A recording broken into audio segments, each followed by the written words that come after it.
Christophe, I'm Mossy. Christophe Hedges, how are you? Pleased to meet you. What's the reason for sabering the champagne?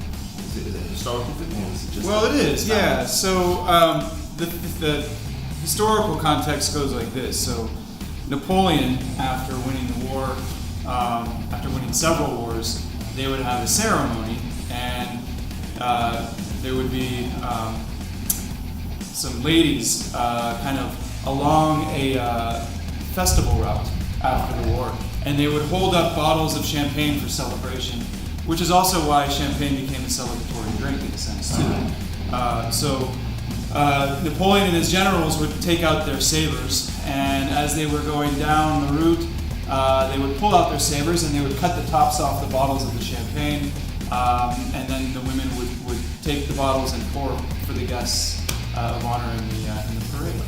So the bridal line just literally swipe at the bottles. Absolutely, yeah. It It was typically done with a saber about a foot long, like a little scabbard that they'd have put on the side of their uniform. All right, brilliant. Yeah. So what saber are you using for doing the bottle? Well, that's a good question. So since we don't celebrate wars in this part of the world, at least on Red Mountain, my mother, being from Champagne, thought it would be more traditional to do something that we do here, which is chop firewood for our fire, of course.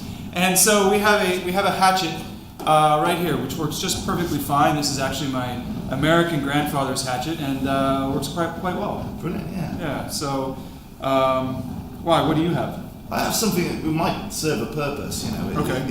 It's not up to that grand scale, but it's Sure. It's kind of, it might work. I don't think of it really. It's a bit on. I had a real problem getting through lessons with it. That'll definitely work. So I'm not sure. Should we do it?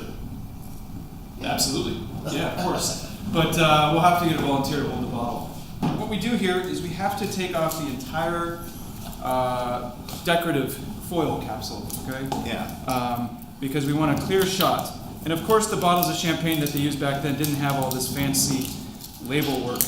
So we're going to take that off, and we're going to take this part off here, okay? And we're also going to take this part off. Now, some people don't. They like to leave the cage on. But what I've found is you have better luck removing the glass and the cork without the cage. So That's great. right there. Now the trick is, there's a lot of pressure in this bottle of champagne. Okay, a lot of pressure. So what you want to do is you want to find the seam of how the glass is manufactured, and you'll find you'll see just a hint of a seam right here, kind of going up, and it's on two sides. And you simply will run your gigantic sword right up the top, or of course we can also use the smaller tool that we have. I think here. we should use the smaller tools at ease. Absolutely. Okay. Yes. For insurance reasons. Yeah. And health and Okay, safety great. reasons. Don't try this at kids' home.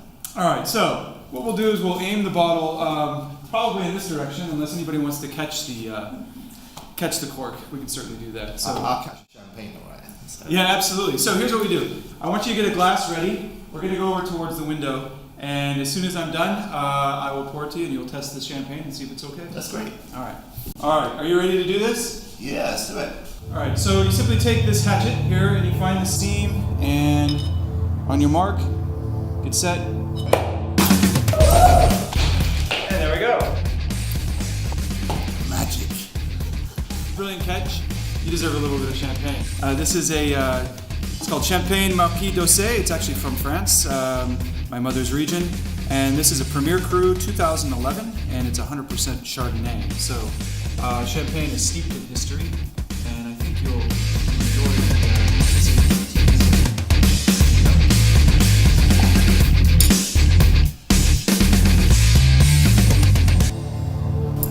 Very good.